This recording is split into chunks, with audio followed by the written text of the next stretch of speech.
Hai semua, selamat datang kembali di channel Iya Iya Yes. Semoga dimanapun kalian berada, kalian dalam keadaan sehat dan bahagia. Hari ini video pertama kita di tahun 2024 akan membicarakan tentang premis. Ada yang pernah dengar premis? Ada yang udah tahu? Ada yang tahu gimana cara bikinnya? Yes, kita akan bicara tentang premis. Premis adalah satu hal yang penting banget dalam menulis sebuah novel. Mau tahu tentang premis? Tonton video ini ya. Pada dasarnya, premis adalah ide dasar sebuah cerita. Ide paling dasar dari sebuah cerita setelah tema. Dan premis yang baik dapat menggambarkan plot kamu dengan cara yang sederhana.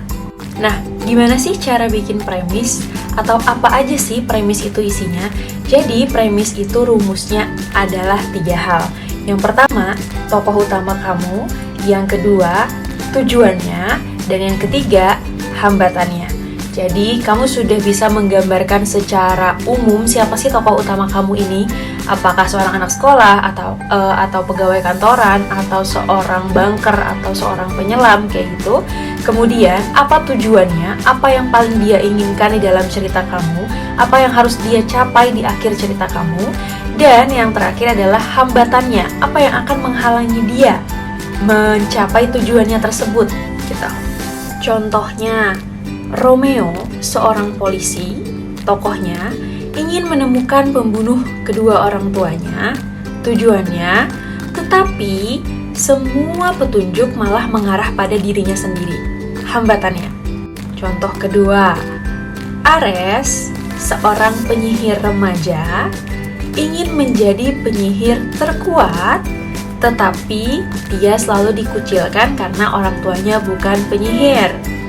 Atau contoh lainnya, Mario ingin melupakan mantan pacarnya, tetapi mereka malah terlibat dalam satu proyek yang sama. Kayak gitu. Sesederhana itu cara menciptakannya. Dan ya sependek itu loh premis.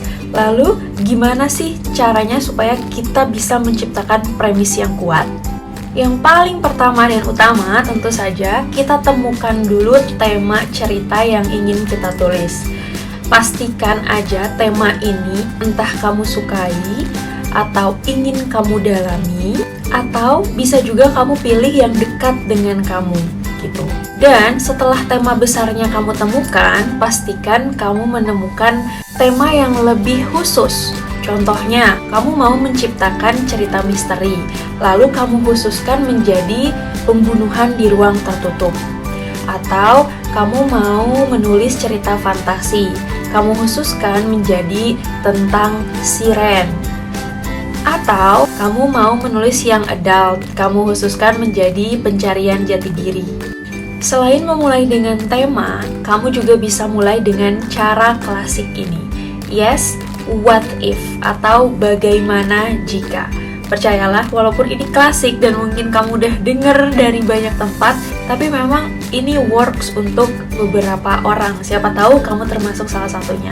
Jadi gunakanlah bagaimana jika ataupun what if. Misalnya, bagaimana jika ada sebuah pulau yang semua penduduknya tidak bisa mendengar? Apa yang akan terjadi? Atau bagaimana jika ada seorang anak perempuan yang bisa bicara dengan hewan? Atau bagaimana jika pada suatu hari ketika kita terbangun, kita berubah menjadi kucing? Atau bagaimana jika kita tiba-tiba menjadi tetangga idol kita? Tips berikutnya untuk menciptakan premis yang kuat adalah pastikan tokoh kamu punya tujuan yang kuat. Sebetulnya kan tujuan di dalam novel bisa apapun ya, bisa sesederhana dan juga bisa serumit apapun gitu. Yang pasti untuk kita ketahui aja, banyak cerita-cerita yang bagus muncul dari motivasi tokoh yang juga bagus, dari motivasi tokoh yang kuat. Meski jika kita mulai dengan tujuan yang sederhana pun bukan berarti cerita kita nggak bisa bagus gitu ya. Tapi mungkin kalau cerita kita tujuan tokohnya lebih kuat, motivasinya lebih kuat, premis kita akan menjadi lebih kuat. Caranya bagaimana? Caranya adalah setelah kamu temukan tujuannya, pertanyakan kembali. Misalnya, tokoh kamu tujuannya adalah untuk mengumpulkan banyak uang. Memangnya untuk apa? Kenapa dia ingin itu? Dan kenapa itu menjadi prioritas utama dia? Apakah tokoh kamu pengen punya pasangan? Memangnya kenapa? Kenapa itu menjadi hal yang penting banget untuk dia gitu? Atau misalnya tujuan tokoh kamu adalah untuk meminta maaf kepada seseorang.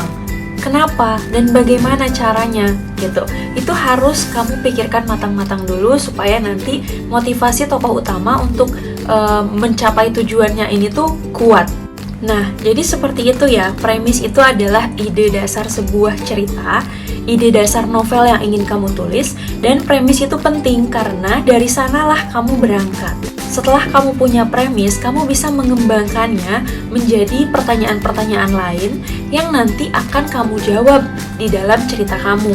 Contohnya aja, kita ambil premis yang kita jadikan contoh tadi, Romeo ingin menemukan pembunuh kedua orang tuanya, tetapi semua petunjuk malah mengarah pada dirinya. Kita akan dihadapkan pada pertanyaan lanjutan dong, loh kenapa? Kok bisa semua petunjuk malah mengarah pada Romeo? Memangnya nanti petunjuk apa yang akan muncul? Terus, kok Romeo bisa lupa sama kejadiannya? Kalaupun memang dia yang membunuh gitu. Terus nanti gimana ya caranya Romeo bisa menemukan pembunuh sesungguhnya? Atau memang dia? Nah, itu dia pembelajaran kita mengenai premis. Gimana? Sekarang sudah sedikit tahu tentang premis atau bahkan udah lama tahu? Intinya, premis itu dibutuhkan untuk cerita kita ya teman-teman. Jadi jangan sampai kita tidak menciptakan premis gitu. Terima kasih sudah menonton video ini. Kita ketemu lagi di video berikutnya. Kita bahas apa nih di video berikutnya? Teman-teman boleh tulis di kolom komentar ya kalau ada yang ingin kalian ketahui terkait penulisan novel kayak gitu. Terima kasih banyak sudah menonton video ini. Semoga videonya bermanfaat untuk proses kreatif teman-teman. Jangan lupa like, comment, dan subscribe. Dadah!